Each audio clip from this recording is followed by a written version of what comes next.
Ayan, hello guys! It's me, Rod. And for this video, ang pag-uusapan po natin ay about sa pag-process ng title. Ano ba yung first step para matransfer yung title sa yung pangalan? Okay? So, disclaimer lang, this video po ay intended para sa mga tao na walang idea or hindi pa alam paano.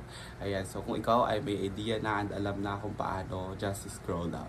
Okay? So, ano ba yung kailangan natin gawin? Or first step para matransfer yung title. Siyempre, unang-una po, kailangan nyo munang bayaran yung taxes.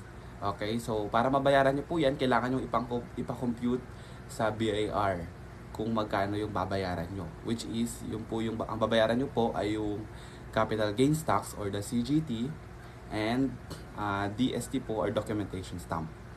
Okay, so para mapakompute yan, syempre may mga kailangan tayong documents. So ito po yung mga kailangan nating documents para mapakompute